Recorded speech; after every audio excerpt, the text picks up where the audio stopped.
Esse é o período mais delicado do ano para a imprensa esportiva. E por que isso?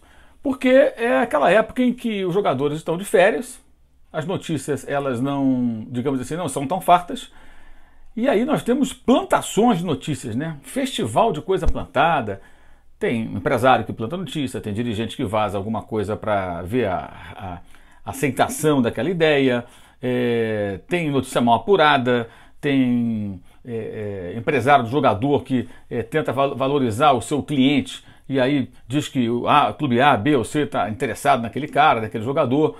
E como não tem jogo, não tem nada, fica todo mundo falando sobre isso, né? É realmente complicado, né?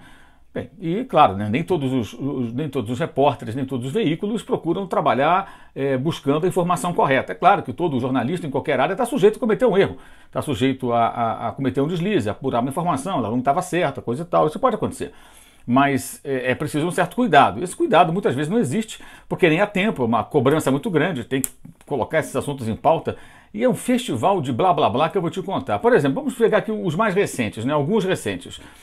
Felipe Melo no Flamengo. Né? O Flamengo queria o Felipe Melo. O que houve de concreto com relação a isso? Nada. Porque o Felipe Melo tem contrato com o Palmeiras. O Flamengo e o Palmeiras não se falaram sobre o jogador, então não houve nada. Então tudo que se falou de Felipe Melo e o Flamengo foi o quê? Uma ideia de algum dirigente. Conversou lá com a gente dele e tal, ou não. E daí? Não houve nada. De concreto, gente, não houve nada. Rigorosamente nada. Renato Gaúcho do Flamengo. Disseram que... Chegaram a dizer que o Renato tinha dado sim ao Flamengo e tudo. Alguns colegas deram que estava tudo certo. Não aconteceu. Ele estava o tempo todo mais próximo do Grêmio. Renovou com o Grêmio. Agora Rodrigo Caio pode ir para o Barcelona. Pode ir para o Barcelona. Nossa, mas pode até acontecer, né? Depois que o Douglas, lateral, foi para o Barcelona, é possível que aconteça. Mas será? Faz sentido? Bem, vamos aguardar para ver, né? Mas veja bem, pode ir segundo o jornal, segundo alguém, segundo sei lá quem. Enfim, é tudo segundo. A coisa é tão complicada que às vezes o que acontece? Um veículo aqui no Brasil publica algo. Um veículo na Europa pega essa informação certa ou errada e repercute lá. Aí passam-se 2 dias, 3 dias, aí outro veículo aqui no Brasil diz que o veículo da Europa está dando uma informação sobre o interesse de um clube brasileiro para um jogador que atua no futebol europeu. Mas, na verdade, isso nasceu num outro site aqui do Brasil. Bateu lá, o outro reproduziu e o daqui diz que... Tá entendendo? Quer dizer, no fundo não tem nada. Muitas vezes não tem nada. É uma coisa constrangedora até. Isso tem acontecido com uma frequência muito grande, né? Tivemos agora também a história do William Arão, né? O Flamengo teve lá a passagem do bastão, né, do presidente que está terminando o mandato, o Eduardo Bandeira de Mello, para o presidente eleito, Rodolfo Landim. E aí o novo vice de futebol, Marcos Braz, conversou com jornalistas. E em algum momento surgiu lá o nome do William Arão. Ele falou, o William Arão fica e tal, bababá. Claro, vai falar o quê? Vai dizer que o William Arão não joga nada, que vai se livrar do jogador? Seria uma falta de respeito com o atleta, com o profissional, claro. E também ele não vai falar um negócio desse porque, digamos, se ele quiser negociar o Arão, ele não pode desvalorizá-lo no mercado, falando que o jogador não interessa mais ao Flamengo. Ele vai dizer que sim, que ele vale a pena, que ele é bom, que conta com ele. Isso é o óbvio, né, gente? A mesma coisa quando qualquer dirigente fala do Diego Alves, que terminou o ano afastado, né, sem jogar. Vai desvalorizar mais o cara? É óbvio que não. Né? Então você tem várias situações desse tipo, né, que vão se repetindo, que vão se reproduzindo.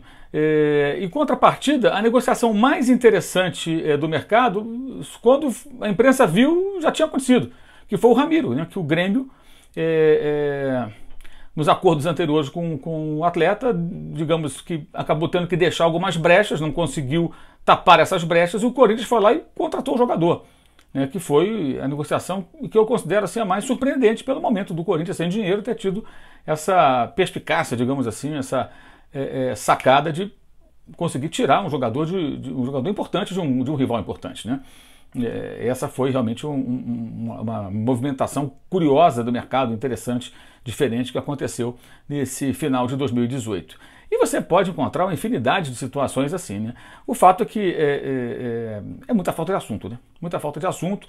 Eu acho, sinceramente, que as negociações elas não vão acontecer e nem tem que acontecer perto do Natal, nessa correria. Os clubes têm tempo ainda para trabalhar. O ideal é que os jogadores todos se apresentem em janeiro para o técnico e tal, para todo mundo fazer a pré-temporada. Isso é o ideal. Nós não vivemos no mundo ideal no futebol brasileiro, gente. Então, vamos falar sério. O período é muito curto para que os dirigentes consigam fazer essa movimentação toda em 2, 3 semanas. O campeonato termina no primeiro domingo de dezembro. 45 dias depois começam os estaduais, aproximadamente isso, um mês e meio. Se você olhar para o calendário europeu, entre o final de uma temporada em maio e o início da outra em agosto, você tem mais ou menos 3 meses. 3 meses. Aqui no Brasil você tem um mês e meio. Um mês de férias e uns 15 dias ali, no máximo. É muito pouco tempo.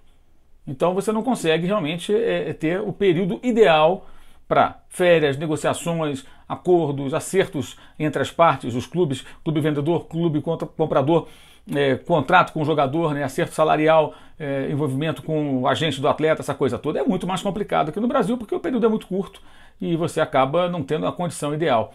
É normal, na minha visão, que os clubes comecem a trabalhar em dezembro, mas só consigam terminar a formação de elenco em janeiro, já com os jogadores se apresentando, até com o começo dos estaduais. E aí você tem condições de um jogador ou outro vai chegar e depois perder uma semana, 2. Até na Europa isso existe, gente. Até na Europa acontecem contratações de jogadores com o campeonato em andamento.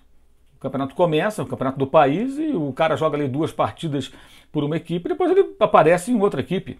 Então isso é normal. Eu acho que essa pressa toda, que parte às vezes do torcedor e da imprensa, ela é uma tolice, na minha opinião. Acho que há tempo, o importante é que os negócios sejam bem feitos, negócios interessantes, inteligentes, que façam com que os clubes consigam se reforçar e melhorar o seu desempenho, melhorar seus elencos, melhorar as suas equipes. É tudo muito apressado, tudo muito na correria, né? Eu acho que não é preciso isso tudo. Muita calma nessa hora. Bem, lembrando para você que teremos o Linha de Passe nesse domingo e na segunda, né? A mesma edição no domingo e na segunda, 9 da noite no domingo, segunda-feira, 10 da noite, na semana do Natal. Ele vai se repetir também domingo e segunda na semana do Ano Novo, tá? O Linha de Passe na ESPN Brasil, ok? Voltamos a nos falar ainda antes do Natal. Saudações!